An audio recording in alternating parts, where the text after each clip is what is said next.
Well, good afternoon, everyone. Thank you for being here. Oh, I should speak lower, right? It's my voice is bellowing. Welcome to the first of our public lectures of this 5th year of the Summer Institute for Critical Social Inquiry.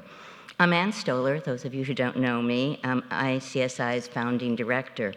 And it's my enormous pleasure to introduce Professor Étienne Balibar, a comrade, a mentor, and a dear friend, as our sold-out auditorium suggests today. It's absolutely sold out, but the rain has kept people away. We had to turn people back. He also happens to be the anniversary chair, professor at the Center for Research in Modern European Philosophy at Kingston University, visiting professor at Columbia University, former professor at Nanterre, Paris 10, and the University of California, Irvine.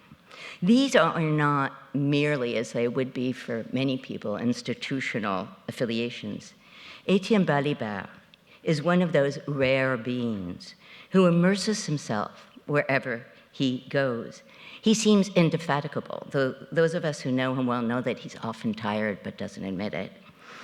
In writing while lecturing, while moving, while teaching, and then a new book comes out again. But perhaps what's most striking and powerful is how he combines, I think, a sort of vigilant precision and innovativeness in his conceptual and political vocabulary. I'm sure I'm embarrassing him. Enormous intellectual generosity and humility, and something Michel Foucault also sought for himself and encouraged in us all, a commitment to parrhesia, an ancient Greek word for truth that translates as fearless speech in the public forum, and where putting oneself at risk is one of its defining features. Étienne is disruptive in the best ways, that produces waves of sustained disruption in the order of things. Many think of him as a supreme theorist, but I actually think of him as always proximate to the world around him, to an intrepid analytic set of distinctions that matter on the ground. His political and intellectual force, and I'm saying all of this because it's so easy to just recount the books, but it's so special to actually get to know something about, I don't know, something of the tenor of an intellectual and political soul. At least that's how I feel. Attentiveness to the world around him with contemporary inequalities in which we live so disparately. In the conceptual labor it takes to undo the hold that stale or stalled concepts have upon us.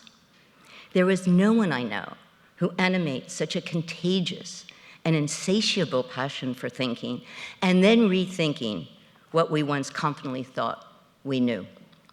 I imagine you're all here signed up in advance precisely because you know who Étienne Balibar is, despite the rain, read his books, heard him or never heard him speak and know you needed to, discovered the uncanny quality of his insights from Reading Capital. I mean, this is 50 years of work, of published work from Reading Capital in 1970, when he was the youngest maverick on the street, and a group around Louis Althusser, or his latest book on political Spinoza and the trans individual, about which he wrote years and years ago as well, or was stunned by reading Violence and Civility, or you marked up masses, classes, and ideas so many times over so many decades, it would become hard to decipher one's own exclamations in the margins and scribble notes. At least that's the case of all the books that I've read of Étienne's. Étienne has written 20 books. The quantity is remarkable, but more important is what it says about this kind of incessant quest to ask new questions, to formulate the same questions differently again, as in the case of citizen, of sujet, of racism, of universalism. They just keep being there in different forms, each time turning the lathe in more nuanced and unexpected directions. I'm not suggesting there's anything linear or progressive, like it just gets better and better, right? Maybe it doesn't. About his work, both notions of which he would abhor any notion of lineality or evolutionary or progressive. But rather almost something, I think, that's recursive, a folding back on Marx or Spinoza that he wrote about so many years earlier and sought to work through again. It's a philosophical practice that takes its sustenance both from often devastating diagnosis of our current predicaments, and then always something else, an undercurrent, a sort of subjacent thought that we as inhabitants of a shared world could do better.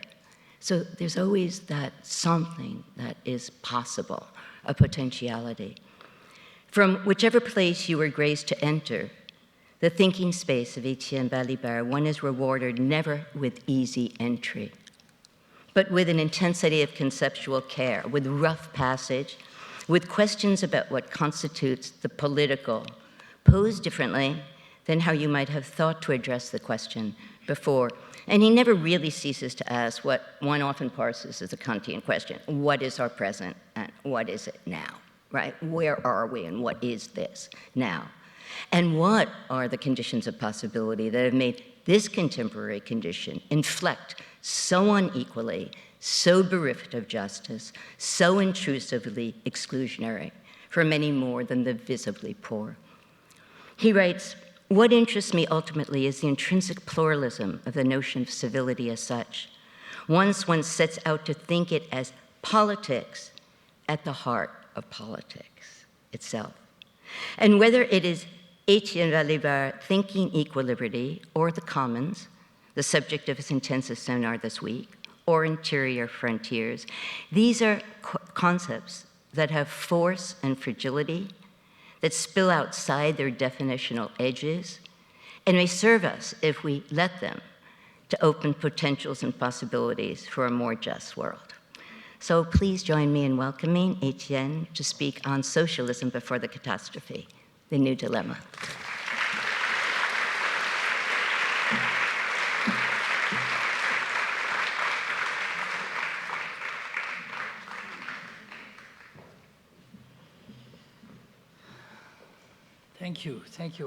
Thank you, Anne.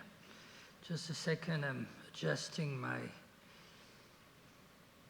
hearing impair instrument, which is leaving me. I'm sorry for that.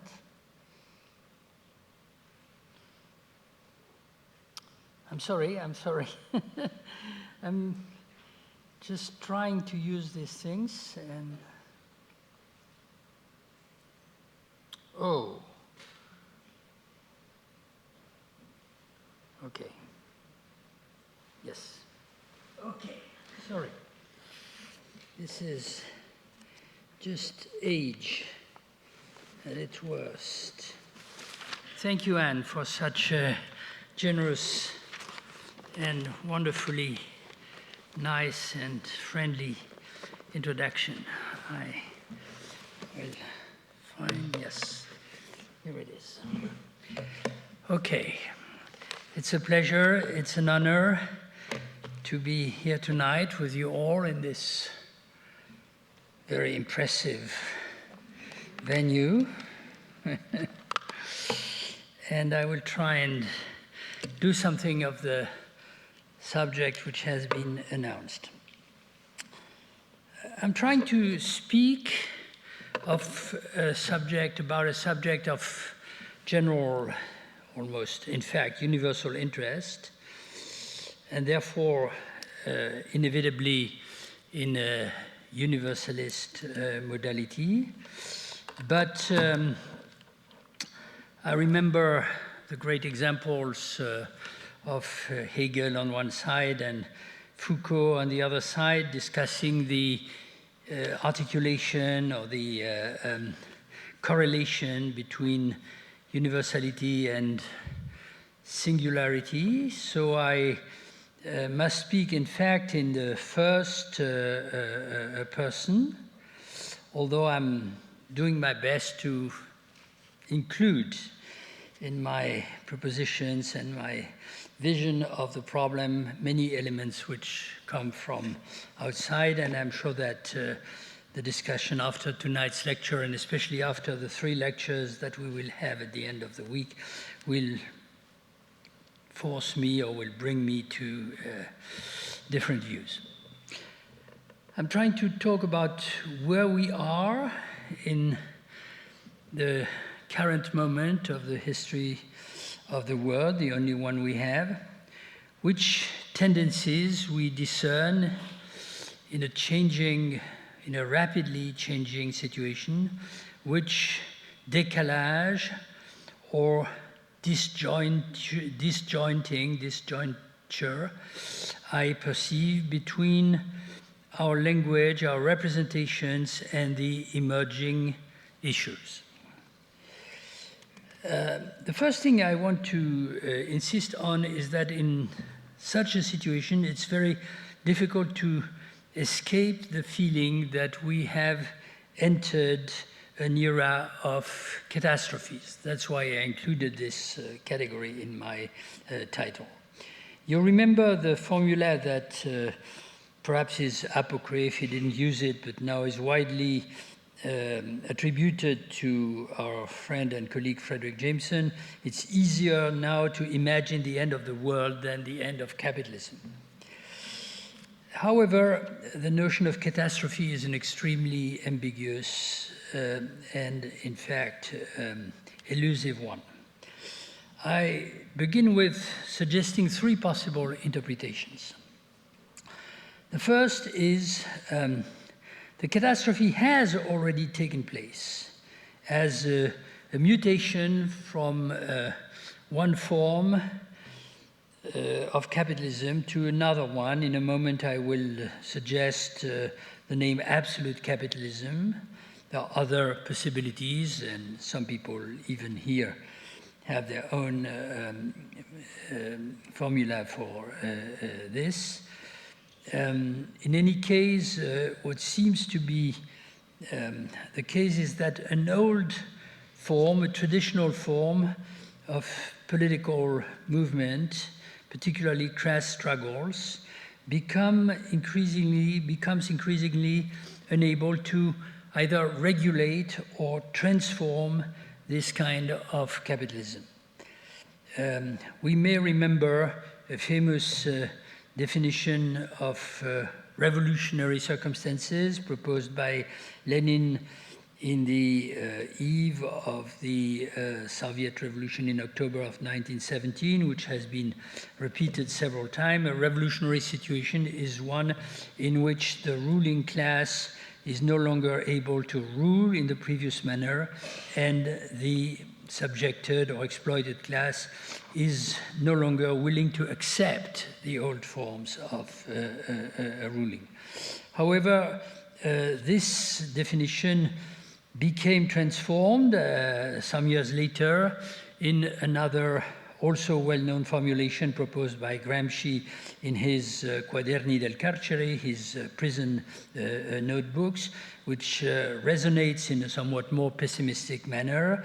He called it the interregnum, that is the moment when the old relations, the old social relations and structures are already dying or collapsing, whereas the new forms or the progressive relations which could replace the old ones are not yet formed or even visible.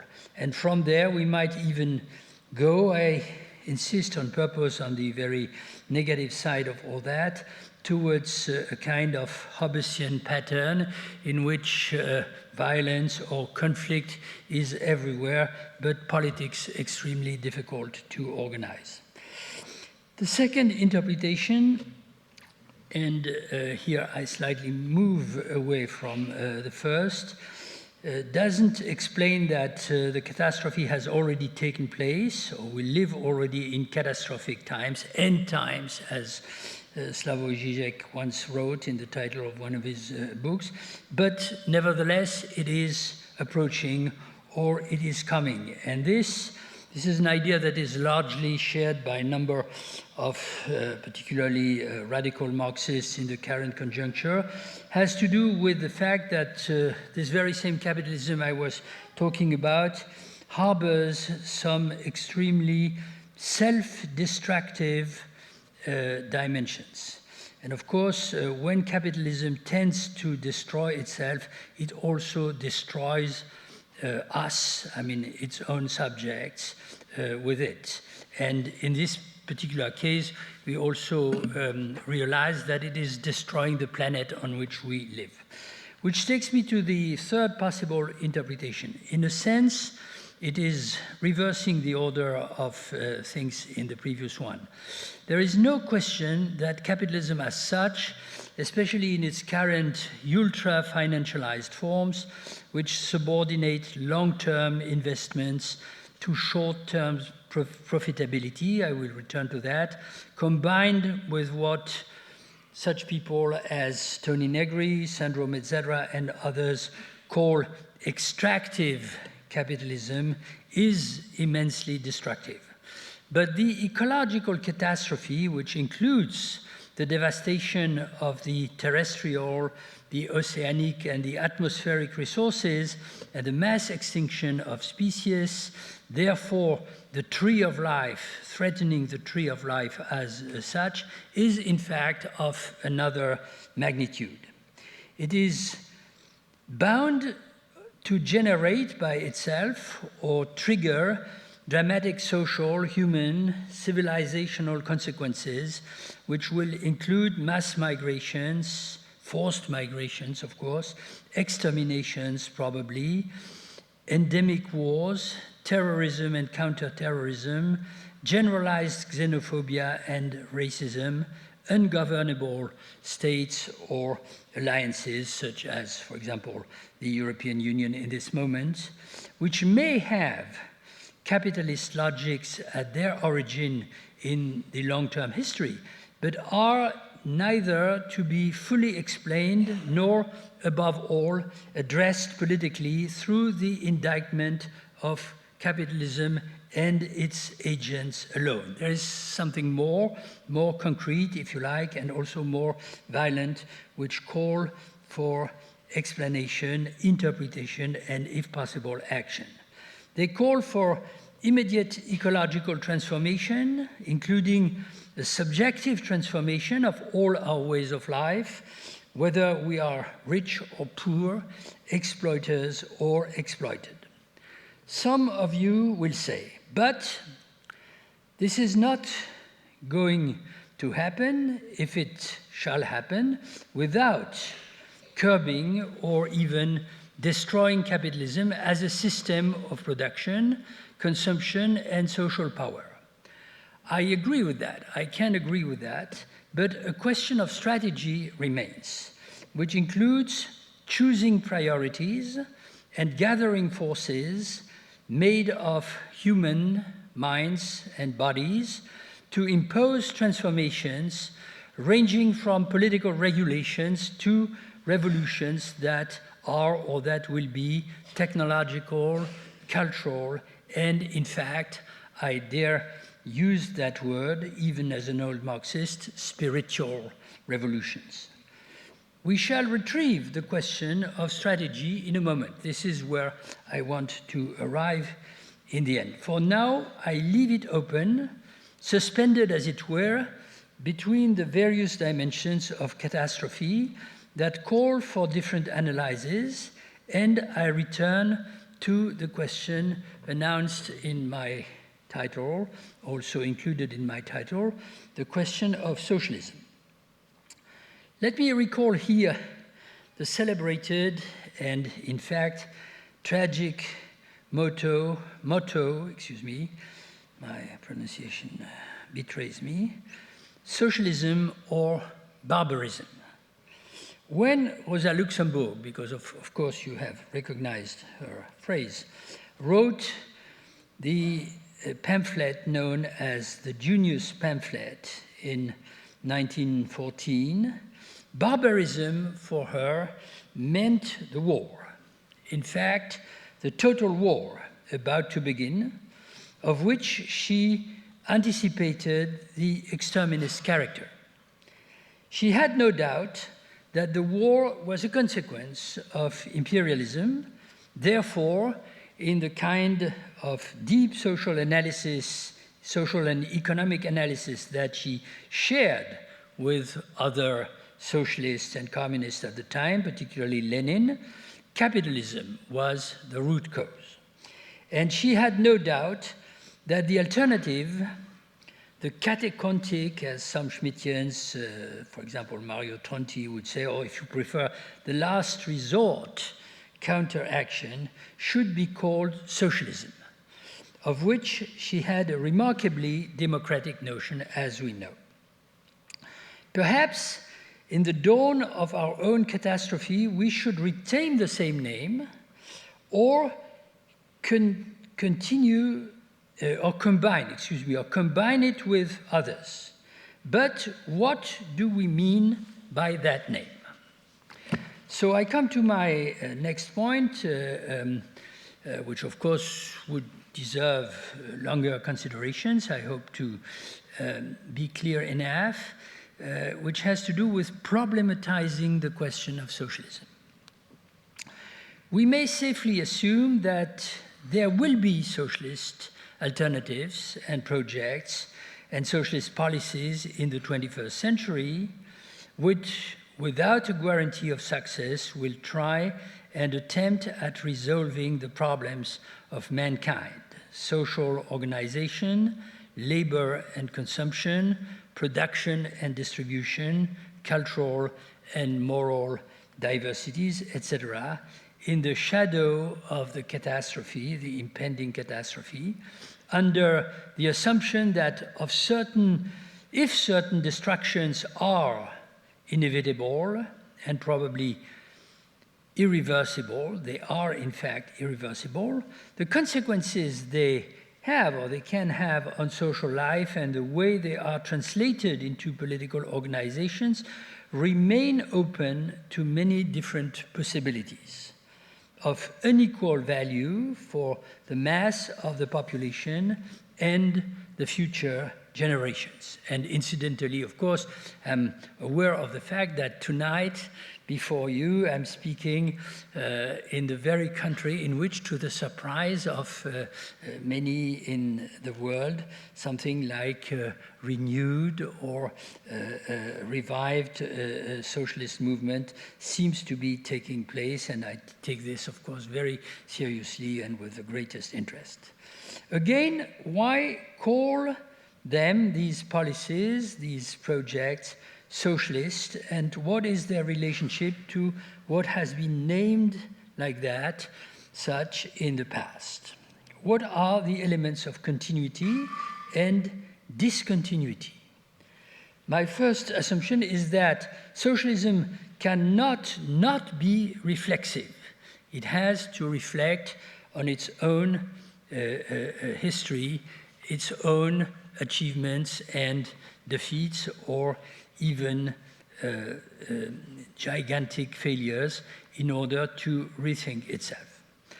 I want to focus my attention on three crucial dimensions of this problem, which of course are not separated, they are probably closely interrelated.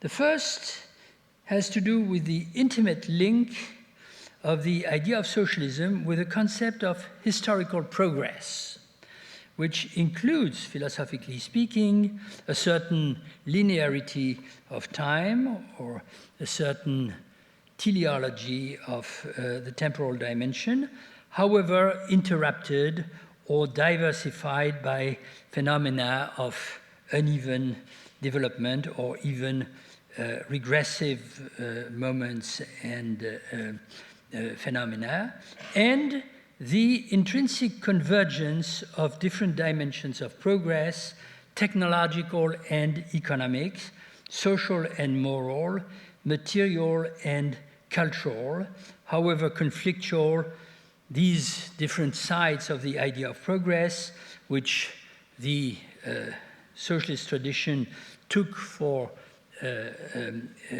granted, would ultimately converge. However conflictual, of course, they can be in the present because different social forces or classes do not equally accept this kind of convergence. The dominant idea of socialism, it seems to me, I know I summarize very strongly, both in its revolutionary or communist forms and in its social democratic or reformist forms, resides in the idea that a progress in the mode of production will lead to a mode of redistribution based on more and greater justice. This is essentially epitomized in the Marxian idea of socialization, because when Marx spoke of socialization, what he had in mind on one side was the increasing socialization of labor that capitalism itself would promote and, in fact, advance. More and more labor becoming more and more collective, and on the other side, the socialization of needs and the socialization of services that a socialist transformation would produce, thus adapting the side of distribution to the side of production. The second element that I believe has to be taken into account is the intrinsically ambivalent relationship of the idea of socialism with respect to the institution of the state. And this, of course, has important consequences on two correlative political problems which today sometimes, and to producing a certain disarray in some of our thoughts, become confused under the heading of populism. On the one side, the question of the national framework, on the other side, the question of democracy as a form of governance of society as such, as a whole. A detour is, I believe, useful here through the anti-socialist discourse, which has its merits and the interest of pointing sometimes at the core of the difficulty. The anti-socialist discourse I have in mind forms the core element of the neoliberal ideology, particularly, of course, clearly expressed in the work of Hayek, who is widely considered Friedrich von Hayek, who is widely considered the spiritual or the intellectual father of various forms of neoliberal ideology today. But it also harbors, as I will try to show quickly, a huge paradox. Why? Because neoliberals generally call socialism every form of state interventionism or state regulationism in the economy. And this leads them to a broad, I would say, a broad definition of socialism, which nevertheless indicates some of the deep tendencies of the era, the period of which we are now coming out, that is the 20th century. For neoliberals, the Soviet type of socialism, of course, is one, and perhaps it is after this type that they model many of their critiques and negative descriptions, but it also includes the social democratic type, therefore the welfare state, generally speaking, or the Keynesian forms of economic and social policies. It also includes the fascist type, so Hayek was never shy of explaining that the Soviet system, the Keynesian system in the West, and the Nazi or fascist systems in Central Europe belonged, in fact, to the same species because they all relied on state intervention in the economy, to which we might want to add, this has been introduced progressively in the later period, the type of developmental social and economic policies that took place in the Third World after the end of proper official colonization in the hope of producing autonomy and genuine independence. Now, this contains an important element of truth, however repulsive some of the discourses I was alluding to can appear to many of us, because it is true that state interventionism has a profound link to the idea of socialism, or as it was practiced, at least in the 20th century. But the paradox I was alluding to a moment ago is also that, of course, neoliberalism is no less statist than 20th century socialism or even national socialism was. It is no less statist, despite its proclamations, not only because neoliberalism clearly needs the state to uphold the apparent autonomy of self-regulated markets, but it also needs the state to deconstruct its own welfare institutions and privatize the social services in conditions that make them profitable without producing overwhelming or generalized poverty. So this situation I tend to call the Wallerstein Theorem, because my friend Immanuel Wallerstein provided, I believe, in the introduction to the fourth volume of his famous History of the Capitalist World System, a remarkable demonstration of the fact that every ideology, including the liberal ideology, of course, that claims to liberate the society from the grip and the influence of the state is in fact continuously needing to use the state as its instrument of power and regulation. So there is no such thing, in fact, as self-regulating market or society, especially not in the liberal tradition. But this doesn't prevent the fact that, doesn't suppress the fact that this discourse touches a very sensitive point concerning socialism. The truth of this ideological and polemical representation is the fact that every socialist attempt needed the use of the state as concentrated political and economic power to control the market, in the extreme Soviet form, to abolish or seemingly abolish the market. It didn't last, in fact, very long, and to adapt the ways of life and capacities of masses of citizens to a progressive industrial agenda, essentially a productivist program. In Gramscian terms, I would express this, the lesson of this history that I summarize very brutally and very simplistically by suggesting that every socialist transformation attempted or accomplished to various degree was in fact what Gramsci called a passive revolution, or if we prefer, a revolution perpetrated or performed from above, even and above all, of course, if it needed to gather and to rally the consent of very important masses. Hence, the deep contradictions with regard to democracy. Either socialist regimes would be authoritarian regimes, particularly when they adopted a strict or rigorous form of central planning, something, to say it in passing, that did not purely belong to the history of the Soviet Union, but was also widely influential in other parts of the world, or they would become what I'm tempted to call democratic oligarchies, where experts and political elites govern the people in its own interest, of which they project, of course, their own representation, which sooner or later will diverge from the feeling and the expectations of the masses.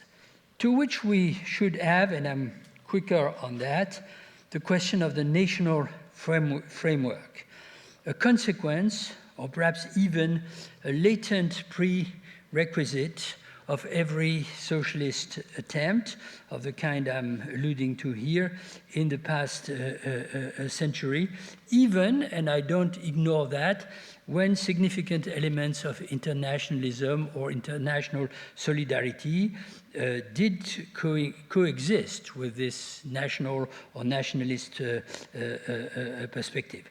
It is, of course, essentially in the history of 20th century communism that the conflict between these two aspects is most visible and, in a sense, tragic, but it is also, ironically, this is one of the great ironies of history, in the course or trajectory of these socialist, so-called real socialist or socialist communist states, that in the end, the nationalist element triumphed in the most strong, violent form. The third element that I want to mention is the following. In addition to being progressivist and, in fact, essentially productivist in practice, and being both statist and most of the time also nationalism, socialism, as we have known it, has been essentially Eurocentric. And I say this even, perhaps above all, having in mind the situations in which it was implemented against Europe itself, or against the North and the West, the dominant imperialist countries and powers, in the perspective of emancipatory, anti-imperialist struggle and development. Here also, a detour is useful. We may see socialism among a bundle of ideas from the 19th century, with perhaps even more ancient roots in modernity as such, the Enlightenment, which the 20th century attempted to realize or to implement in practice. And so goes the dominant discourse in the case of socialism failed to realize, or whose limitations and internal contradictions emerged progressively with time. And of course, socialism is not the only such idea that we may have to consider. The state or the nation state itself is part of that. The market, undoubtedly, the national and the global market, the division of society into social classes in the Marxian sense included, liberalism, whether democratic or authoritarian, etc. Hence the idea, perhaps a mirage, that the 21st century might operate something like the negation of the negation, that is, realize these ideas, and especially the idea of socialism, on the basis of what I called earlier a critical reflection on its own failed attempt. My friend, our friend, Slavoj Žižek is very fond of borrowing from Samuel Beckett, a famous phrase, a famous motto, so to speak: fail, fail again, fail better. But perhaps at the end, when you have failed enough, you will succeed. Now, I think that none of this makes sense if we do not take also into consideration the dark side of the Eurocentric idea of development, which, of course, is now familiar to so many of us.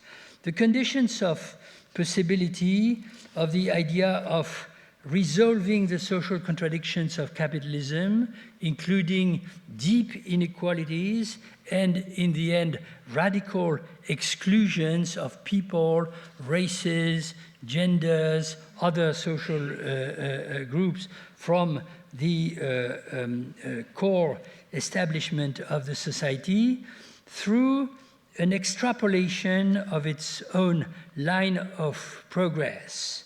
The conditions of possibility lie in the fact that the progress, particularly if we think in terms of distribution and mass consumption, a very important dimension to which we will have to return, take place essentially in only one part of the world. They take place in the north, what is now usually called the North, while the South suffers permanent devastation of its human and natural resources. And of course, the conclusion of that is that we cannot only rely on a history of the development, of the progressive development of capitalism, however dialectical or conflictual it is, but we need also a counter-history of that dark side which presents the very conditions of possibility for the apparent progress of the whole. The most difficult political and ideological aporias of our time probably trace back to this contradictory situation. Globalization, as it is widely called today, which seems to overcome the barriers between national and imperial markets, although, as we can see today, in a much less irresistible manner as was announced some decades ago, does not, of course, suppress this essential dissymmetry or this relationship of global domination. It creates, nevertheless, post-European centers of accumulation in the South and recreates zones of devastation and impoverishment in the North, which are like post-industrial peripheries, if you like. Therefore, Eurocentrism becomes, to some extent, invisible. But I firmly believe that it is still there, and it is particularly there, of course, in the form of development and economic organization that is now progressively disseminated all over the world. How does a renewed socialism critically engage with uneven development pushed to what our colleague Saskia Sassen has called in her beautiful book with the same title, Expulsions All Over the World, as it also critically engages with the questions of progress, productivism, state control, and planning. At this point, I hope you are following me. I think a new theoretical detour is necessary. We must attempt, not of course a complete definition, but nevertheless a schematic description of what makes the capitalism in which we live today everywhere in the world, albeit with huge differences from one place to another, something quite different from what the name would refer to in the 20th century. And I know, of course, that I will not be the only one in addressing this question before you in this venue and in the framework of this critical inquiry school. And therefore, of course, I anticipate conversations and possibly objections to what I'm going to say now with great pleasure. Marx is extremely useful here because, of course, he set up what I would call an axiomatic or a system of theoretical principles and explanations of social relations and social reproduction based on the idea, the crucial idea, which I will absolutely not dismiss, that capital accumulation has an intrinsic tendency to bypass any qualitative and quantitative limit in exploiting labor, and the two things are absolutely inseparable, commodifying or transforming into commodities every form of use values, whether goods or services. But, however important this is, I also believe that Marx can be misleading and therefore must become rectified, almost, I would say, rewritten in some essential respects. Why?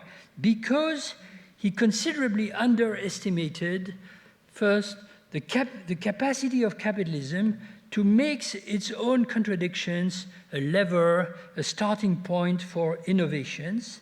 And also, it has to be said, because, this is a very sensitive point, his conviction that the proletariat identified with the industrial working class was the universal class, or the only intrinsically revolutionary class, progressively incorporating all other exploited or dominated groups, led him to one-sidedly base his understanding of exploitation, the very source of accumulation, on what? On the extraction of unpaid surplus labor, and only that. Add to this, of course, that he understood unpaid surplus labor not even in a complete or completely coherent form. Witness, and I'm not long on this, but I'm sure you understand what I'm touching here, his total blindness to the question of domestic labor as the other side of wage labor, which is, of course, not only unpaid, but also unrecognized as productive labor in his own terms. It is not my object today to discuss or propose guidelines for what appears to me as a fundamental necessity in our contemporary confrontation with capitalism, that is a new critique of political economy, both with Marx, for the reason I indicated, and against Marx for the reasons I started to indicate.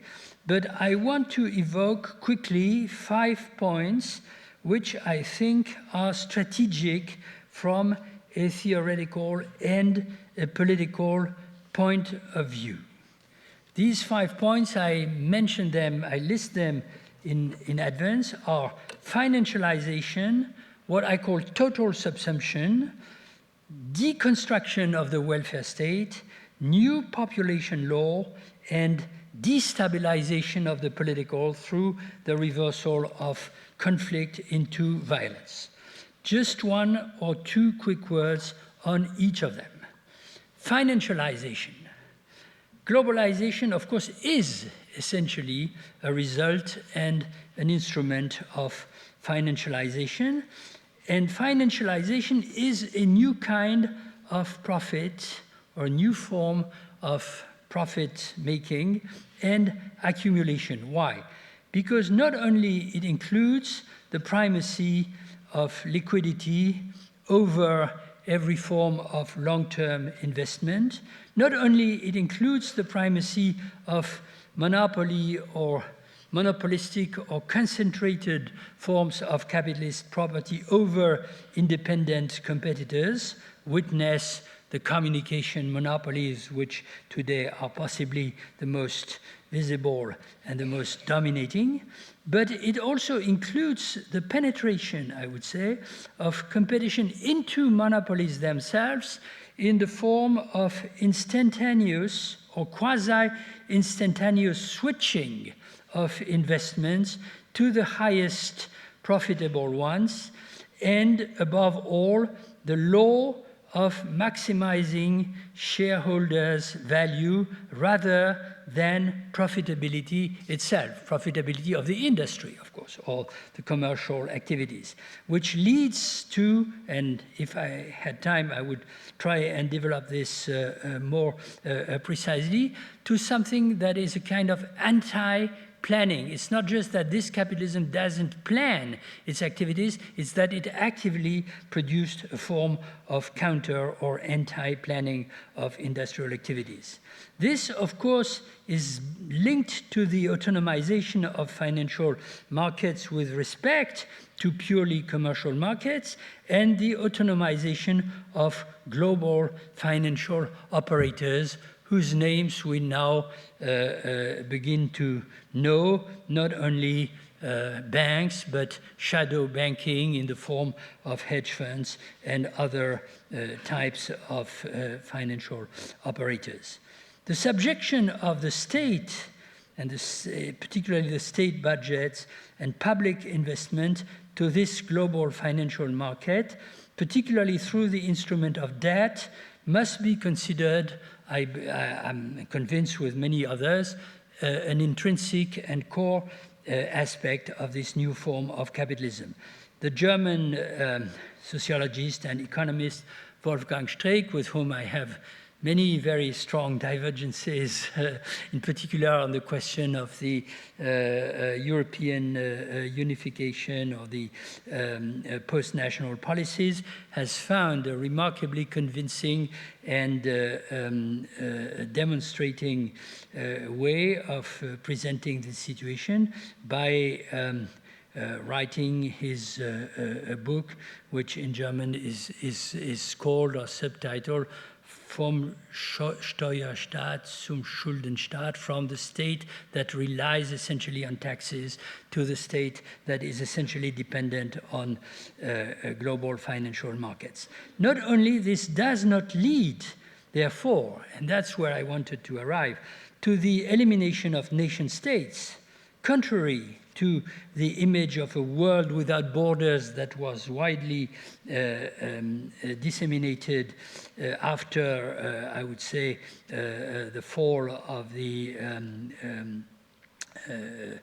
Soviet system and the disintegration of socialist state, but it is probably just the opposite. And that's where the contradiction becomes very difficult to handle.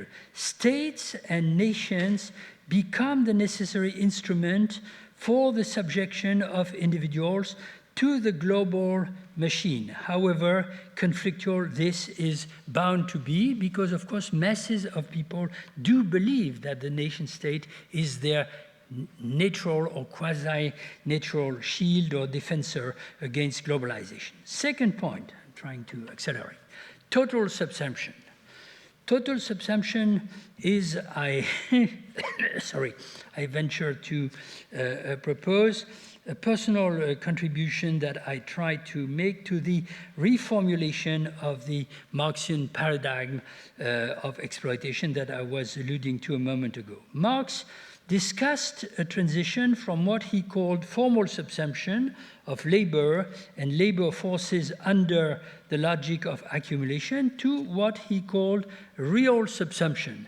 The real subsumption is essentially the situation created by industrialization, where individuals can no longer work separately, can no longer control their own means of production as craftsmen, or including intellectual, of course, artisans would do, but become physically and mentally adapted to the industrial process, where it is capital itself which concentrates the functions of organization and planning, becomes what, in a famous passage of the Grundrisse, particularly commented, as we know, and used by Tony Negri and his school, is called the general intellect. Now, Negri believes that we are witnessing today a kind of return from real subsumption to formal subsumption, simply formal subsumption, because the new developments of intellectual labor would provide the workers in the general sense, in this case intellectual workers if you want, with a capacity of autonomy that capital cannot really control or destroy, but that it can simply appropriate or expropriate from outside. I cannot be long on that, but I believe exactly the opposite.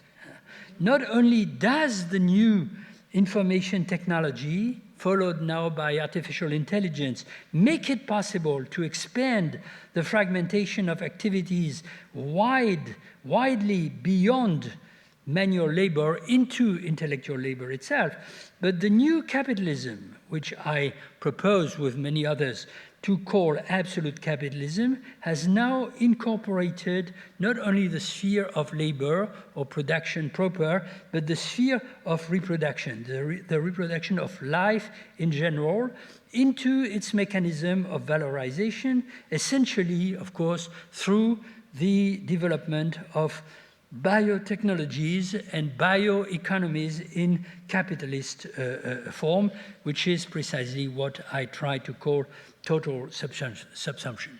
3, deconstruction of the welfare state.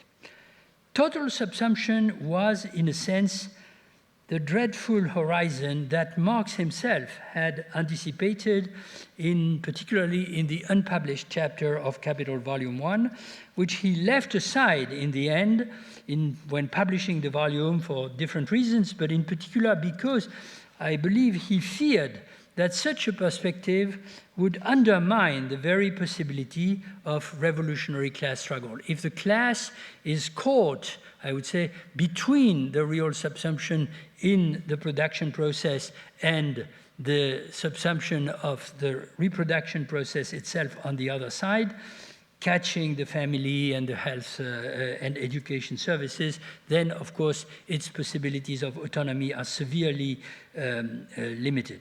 But in the meantime, these very class struggles, combined with the regulatory interventions of the state, not to forget, I return for a minute to that, the crucial episode of the Soviet Revolution, which directly led Keynes and others to enhancing the welfare state in the center and the north as an antidote to mass unemployment and, above all, potential antidote to the potential overthrow of the bourgeoisie.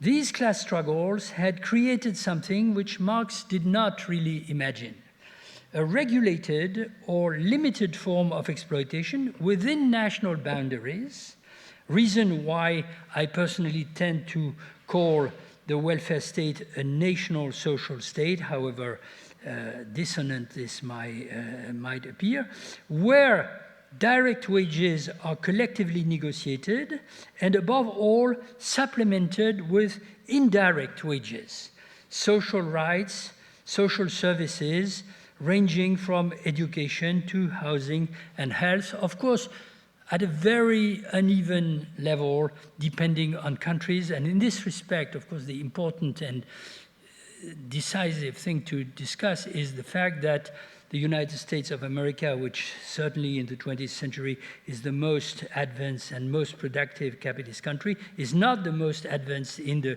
creation of the modern welfare state, despite the well-known and important achievements of the New Deal era. Now, this was an essential transformation of the wage form itself. But in today's absolute capitalism, which in that sense I dare to say is a post-socialist, not only a post-social, but a post-socialist capitalism, this institutional system is progressively disassembled and dismantled. The always massive exclusions and exceptions that existed on the margins of the welfare state are now generalized, and returning to the center, they become the norm and they create increasingly massive precariousness.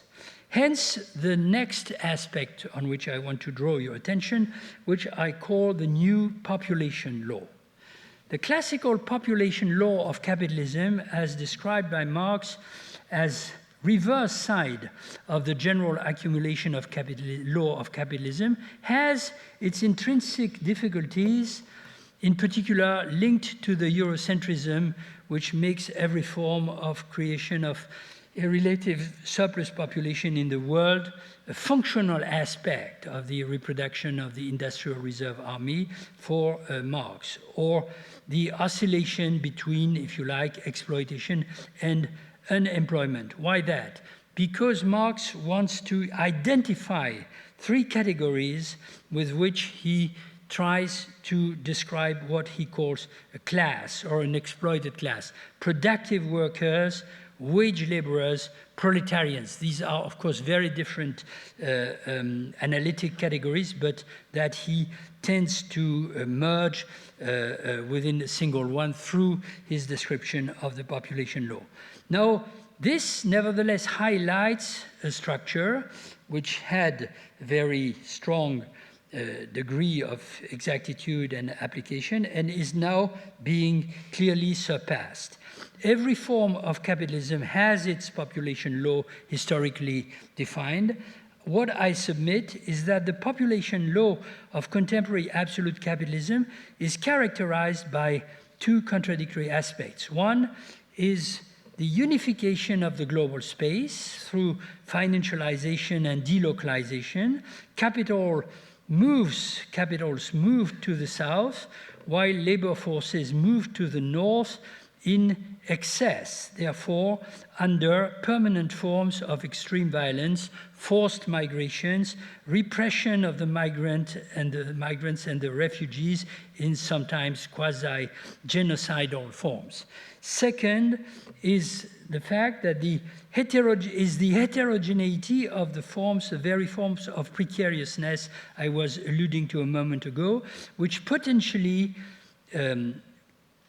pit some poor in the world against the others. I'm trying to find a terminology. I would say on one side, the uprooted migrants, and on the other side, the de-affiliated or de-socialized precarious workers of the North. I call this, in an intentionally Schmittian or quasi-Schmittian manner, the new nomos of the earth as it touches, of course, not only the states themselves, but the population and the lower population itself. Finally, I want to insist, I hope I'm not abusing of your patience and your interest, I want to insist on the idea that the transition to absolute capitalism, which of course, doesn't cancel every aspect of previous forms in history, is rather, it rather pushes them to the extreme, but also reverses some of them. Therefore, involves dramatic consequences on the forms of the political itself. They are widely discussed among us in terms of neoliberalism and post-democracy or de-democratization. But perhaps this is still insufficient because it remains perhaps too ideological or purely institutional. Each aspect that I singled out, in fact, involves the emergence or the extension and intensification of certain forms of extreme violence. It even involves, as Achille Mbembe has powerfully explained, certain forms of necropolitics which make the world as such a post-colony in a radically negative sense of the term, with vast zones of death progressively expanding. Marx used the Hegelian scheme of the negation to explain that, I quote it in French because he wrote it in French initially in his critique of Proudhon, l'histoire avance par le mauvais côté, that is, history progresses through the bad side, in other terms, negativity. But the question is now what to do if history progresses in an intrinsically negative sense towards the bad side, the mauvais côté, that is, towards destructive and self-destructive situations whose negation or negation of the negation is not perceptible or not yet perceptible. The interregnum, as I reminded you, as Gramsci called it, could therefore become indefinite. It would be extremely misleading to believe that because absolute capitalism involves a total subsumption of life through generalized commodification and the incorporation of reproductive activities into the very process of valorization of capital, it has become, therefore, stable or self-sufficient. Just the opposite is true, both because of the intrinsic limits of commodification and the vital resistances that they provoke, and because a combination of the accelerated destruction of the environment and the antagonism between national and racial fragments of humankind linked to the new population law generate something like endemic war. However, endemic war, if it calls morally for a renewed form of cosmopolitanism or internationalism in the old Marxian idiom, is not a progressive form of conflict, Therefore, it is not a framework for the development of mass politics against the system per se. Rather, it is an additional problem to resolve. It tends to become the presupposition of every politics. Before developing political conflict with its combination of violent and non-violent forms, as traditionally admit, the socialists or would-be socialists in the world today need to recreate the conditions of political conflict, what I've called in other places civility or civilized political conflict, if you prefer, out of the submersion of politics into extreme violence. Now, to conclude, if you allow me a few more minutes, we started late, didn't we? I now want to sketch not exactly a socialist strategy, but an intellectual framework to transform analytic considerations or diagnosis of the present, of the rapidly changing present, into strategic perspectives for the collective invention of politics. I essentially have two general ideas, which I try to arrange in a kind of topography, as Marx himself derived an idea of revolution from a topography of relations and forces. This is very programmatic indeed.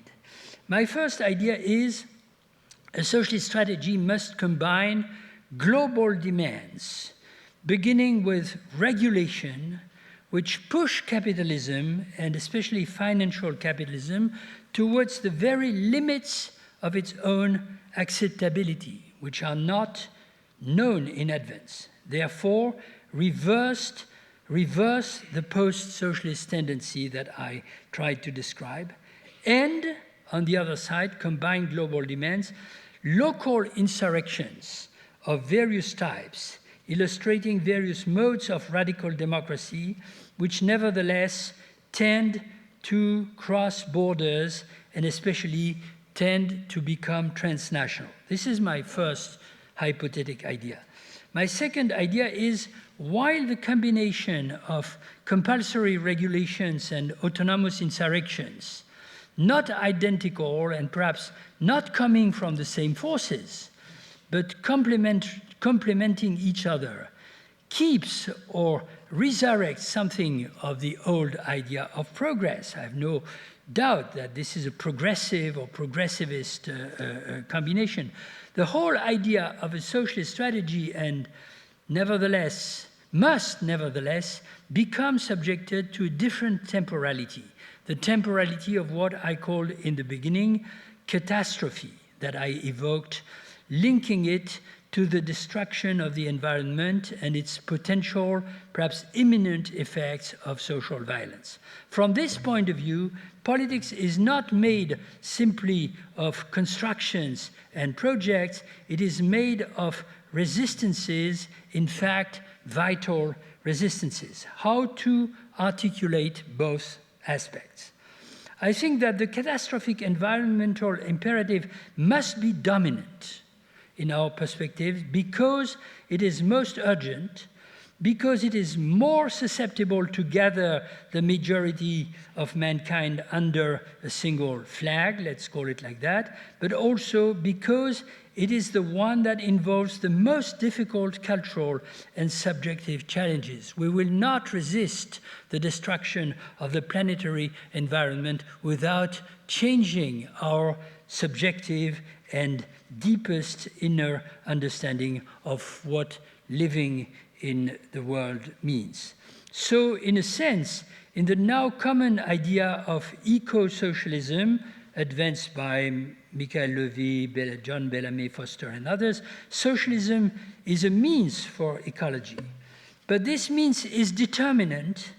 It can't be bracketed or minimized, because there's no way in which ecological imperatives can win majoritarian assent if they are imposed in authoritarian fashion. By which authority, in fact? Some technocrats or even scientists of goodwill, often desperate with current forms of politics, dream of that impossible authoritarian solution. Planning at the world level under the single authority of a team of experts designated, who knows how. The ecological imperatives will have extreme difficulties to impose itself in democratic forms against powerful interests and vested modes of life and the reproduction of life, but it will impose itself only in democratic forms. And the democratic forms themselves will regain power and attractiveness only if they are directly associated with reductions, drastic reductions of inequalities between North and South and within each of these regions, no longer, in fact, really separated. If they are associated with consistent struggle against all forms of exclusions, in particular targeting huge majorities and significant minorities in today's world, which shows why it is so important, I believe, to reflect on the articulation of movements for regulations and insurrectional initiatives. Now, since I have exhausted, in fact, most of my time, I will skip the development on this last point. I will simply give a quick list. I believe that the important regulations we have to do with are regulations, environmental regulations, financial regulations, most important in my view, regulations concerning production and sale of weaponry of any size, from the individual guns to the so-called arms of mass destruction, and regulations, of course, concerning monopolies of information and communication, to finish with the vexed question of mobility and migrations in the world. Not all these regulations can be universally and immediately popular. They will clash with requests of security or identity and the preservation of privileges and opportunities of investment. Therefore, they call for a permanent propaganda based on the idea of specific public good. But above all, of course, what they call for is a complement on the other side, on the popular side, on the grassroots side, which is what I call insurrections. Today's world is witnessing, for our greatest interest and even in some cases enthusiasm, even when that sometimes ends well, an extraordinary diversity and, I would say, permanent return of insurrections at different levels and in different places. I won't start listing them. The most important, in my view, of these insurrections are the ones which somehow manage to escape the narrow boundaries of national borders and acquire a transnational dimension, which provides precisely a symmetric element with respect to the question of regulations. And I hope not to be, this is really my last word, I hope not to be considered a demagogue if I say that among all these insurrections in the last period, the transnational movement of women against their own subjection and exploitation, of which we had extraordinary examples in the last month of March in Latin America and other places, is probably the most significant example. Thank you.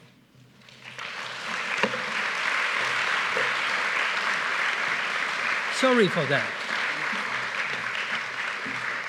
Thank you, as always, Étienne, for an absolutely spectacular understanding of what our contemporary condition is and where we might go with it. We don't have a lot of time for questions, but there are 2 mics here. I ask you to come up, make your question very succinct, very short, but we'd love to have some briefly. Please, please.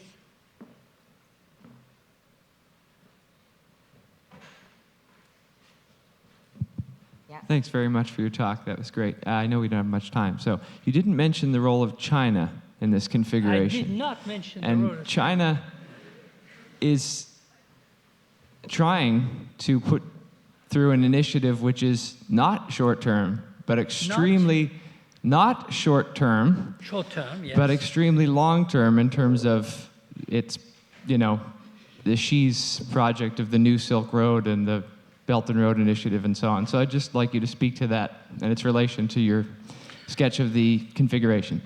Thank you so much. I will pure and simply acknowledge that this is a very strong objection, and that I should certainly have tried to incorporate the objection in advance to my talk. So I, of course, find that the example of China, for what I know, and here, of course, you will easily understand that, as Chairman Mao used to say, the one who has not made the inquiry is not really allowed to speak. But I read, I've never been to China, I read and I listen as much as I can. So I'm continuously hesitant between the two possibilities, and I'm sure many of you are in the same situation that I perceive. On the one hand, on the one side, the possibility that the Chinese development as we witness it today is on its way to creating a new hegemony, of course, based on different instruments, where national consistency or concentration of the means of production and planning, and on the other hand, the increased financial capacity in the whole world will launch something like a new cycle, if you like, in the history of capitalist development. So that's one possibility, and of course I do not exclude it. The other possibility is not, of course, that the Chinese development has no singularity, not that it is not remarkably efficient and powerful, but that it nevertheless, in the end, remains subjected to what I tentatively described as the new rules of global financial capitalism. So that's the whole question, and I completely admit that I have no simple and no convincing answer for the dilemma, and I thank you for raising this issue. It clearly shows that everything I said could be, in a sense, counteracted. Not everybody. Question, anyway.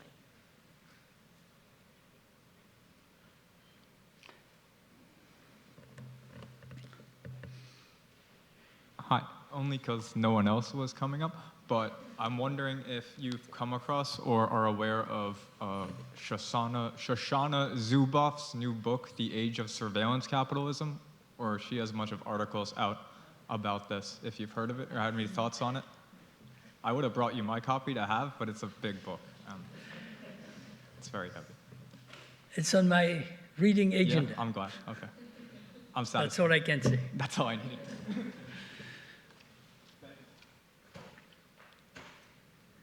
Please. If you're thinking of asking a question, could you just be here lined up? Just because we really have very little time left here. My big mistake. But we started late, didn't we? We did, but we're still over. Thank you very much, Etienne. My question is about your suggestion of alternative histories of the South, which are basically the histories of capitalism. Yes. And I mean, I really, we have in South Asia this subaltern studies group that kind of tries to do that, but it ends up creating the histories of Europe in a way that I guess what I'm asking is what is the methodology of kind of describing the North from the South, and maybe to kind of bridge this gap of the North and South? Again, very good and important question. In speculative terms,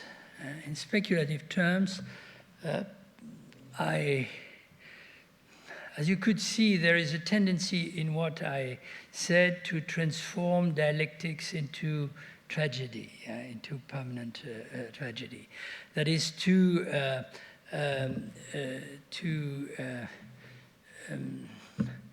strip, I would say, the negative side of our modern history from the dialectical function that it used to receive in the, say, socialist and particularly Marxist narrative. So that takes me closer to a position which was absolutely not the one in which I was brought up, if I may say so, or educated as a Marxist in my young period, but which is closer to a kind of Adornian or Frankfurt school, negative dialectics or dialectics of the environment. Now, to be more precise and touch one point which I am increasingly obsessed with, and I'm not the only one, of course. A weak element in Marx's description of capitalism has, of course, to do with the fact that his law of value incorporates, so to speak. David Harvey has been remarkably clear, in my opinion, on this point in some of his latest writings. Positive elements which add up more or less completely, depending on the conditions of realization, to create value out of social labor. But the other element, which in a sense Marx had himself perceived when he said that capitalism in fact develops itself only at the cost of exhausting and destroying the two material sources of every social wealth, which are the human force on one side and the planet Earth on the other side, are briefly mentioned in Marx's vision and most socialist visions of history, only to be left aside in the final synthesis. Now, if you take that into account, of course, it leads you to the idea that the destructive side of capitalism, especially the destruction of the environment, is not just a side effect, but is a central and key constitutive constitution. Now, this destructive side is not evenly distributed today in the world, and that's possibly one of the political problems that we will have to face. Scientists, experts, environmentalists, etc., and economists have now created, of course, a concept of ecological debt and a human footprint on the use of the planetary resources. We know that now the moment when the resources that can be renewed are exhausted comes earlier every year, 1st of August, if I am not wrong, for now.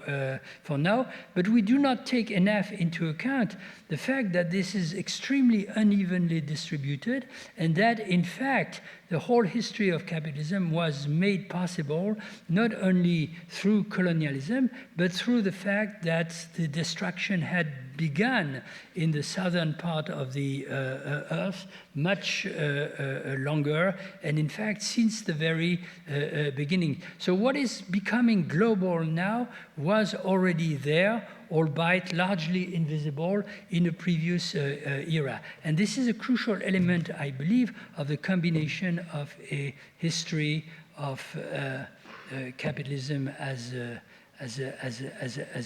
social development and the dark side or the latent side, which belongs to the history of the South. Now, how to write a history of the South that is not purely the negative of the history of the North, that is not just explain that what is beautiful on one side is ugly on the other side, and that where there is civilization on one side, there's permanent destruction on the other side, probably only by taking into account, however difficult they have been, all the forms of resistance and invention that also took place in that other part. And here, of course, people like you and others are much better located than somebody like me.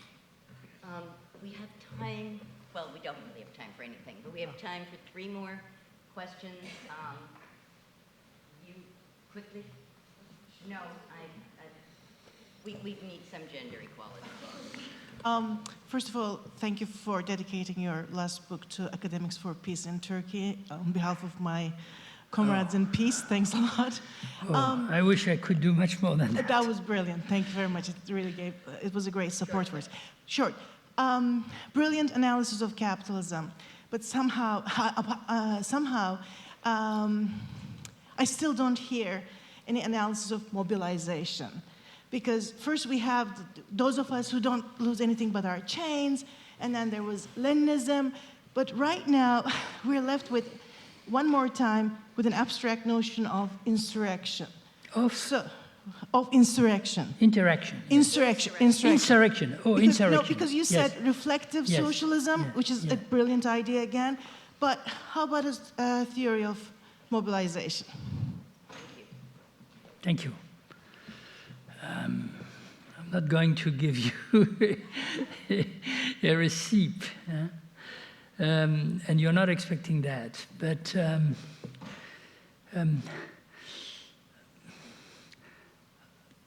I tentatively suggest that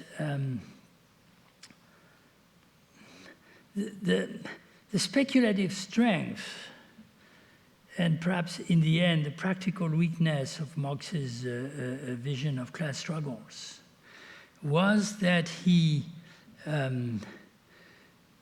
believed this conflict to be somehow a symmetric one. That is, on one side, a global capital and a global capitalist strategy, even if it's in many respects a destructive one. And on the other side, potentially at least, a global movement of resistance and therefore alternative. Now, I'm not going to say that this is completely wrong. The internationalist dimension of the working of the labor movement is something that I'm not forgetting. I suggested that in some sense nationalism, because it was itself very profoundly rooted in the capitalist system, became stronger than internationalism, but it didn't suppress it entirely, and above all, it didn't make it irrelevant. But the internationalist dimension is not the same as a kind of, I wouldn't say a ready-made, but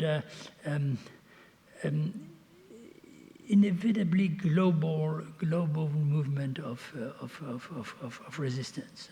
So this is why I know that I'm not giving a very satisfactory answer, but some of my friends, I mentioned Immanuel Wallerstein, believe that there is something like a global left. This is a formula that they use. And then they start listing all the insurrections that I was mentioning, that is the campaigns for equality, the assembly movements, the various forms of anti-capitalist and other other emancipatory movements, and they say something like, these are all the components of the global left. I have a pessimistic tendency to believe that this globalization is not immediately available. And therefore, I take all the internal conflicts between emancipatory movements and insurrections to be, in a sense, the essential focus of our political commitment in this moment. This leads me to believing that not only the most significant movements are those which cross borders in the sense of national borders that I was alluding, but also those which cross other kinds of borders. Anne Stoller very kindly referred in her introduction to the fact that I had borrowed from German classical philosophy the concept of internal border. I'm particularly interested in the internal border that separate emancipatory movements within, or forms of insurrection within the so-called global left or global alternative. And of course, each time such a border is problematized, identified, overcome, be it a racial border, a gender border, a national border, even an economic border, I find this very important. In my own country or region, call it Europe if you like, many friends and comrades are particularly committed to defending the rights and the right of circulation and the dignity of refugees and migrants, which leads somehow to considering that this is somehow the new universal class or the new proletariat. The reason why I insisted on the fact that the law of population of contemporary capitalism produces precariousness in two different forms. Uprooting on one side, or expulsions, as Saskia Sassen beautifully writes, and socialization, the old working class of our countries. On the other side is precisely that I do not want to transfer, if you like, the myth of the global proletariat from the industrial workers to the new class of migrants. I take this question to be the most difficult and possibly the most dangerous in some of our countries in the near future, because of course fascism is waiting at the gates and has the possibility to mobilize one part of the exploited population against the other. But this is the core of the practical problem that I'm trying to put on the agenda.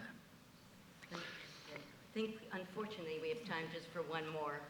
Anybody want to choose which one's more important?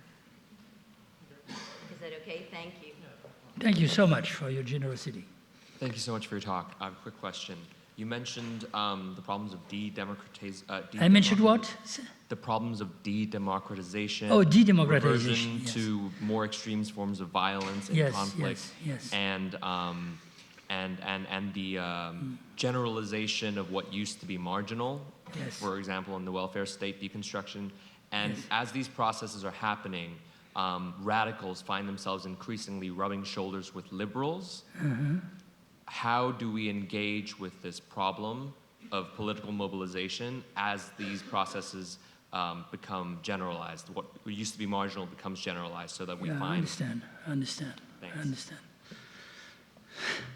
I wish I knew. I wish I knew what to answer to that question. But the point which I want to repeat, because you mentioned that, if you allow me, instead of a proper answer, concerns violence. I borrowed necropolitics from Achille. I made some allusions to the fact that there exist zones of death in this world, which are expanding progressively and are not likely to quickly disappear. Now, this is not only a question of zones of death and visible or obvious necropolitics. It's a problem of the diffusion, I would say, and dissemination of violence into everyday life. I speak in a kind. This is easy, perhaps, to say in this country, because this is a country where the question of the use of guns by a huge part of the population, clearly combined with those fascist tendencies that you were describing, has been a problem, a visible problem for years and decades. Apparently finds no immediate solution, even if, in a sense, and I'm very interested in that, among the younger generation, the movements are resuming. Now, I would wish, and I believe that this must exist, I perhaps didn't look enough or in the right place, that we have a kind of global account or accounting of what the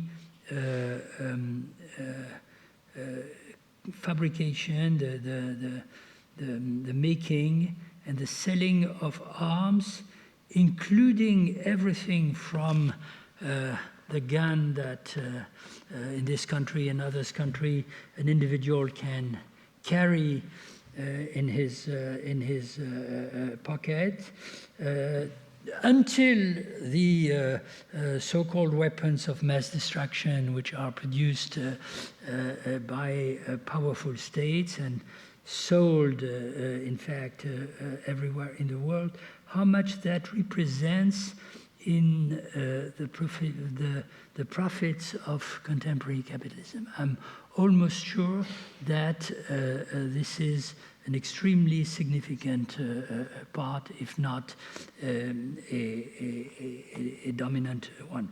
Now, the replica to this is not simply to say in the abstract, let's get rid of capitalism and we will get rid of that violence. Perhaps the political process has to start at the other end and proceed not from the causes to the consequences, but from the consequences to the causes.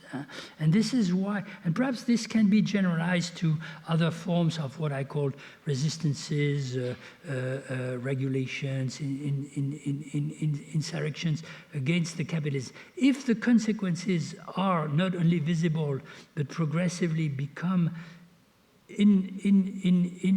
intolerable, then movements may gather and gain strength against them, as they hopefully will gain strength against the environmental destruction itself. As you can see, there's no immediate unity of all that. This does not derive from the idea of, it's not incompatible, of course, but it doesn't derive directly from the idea of the emancipation of the working class. It derives from the situation and the violent situation in the everyday life.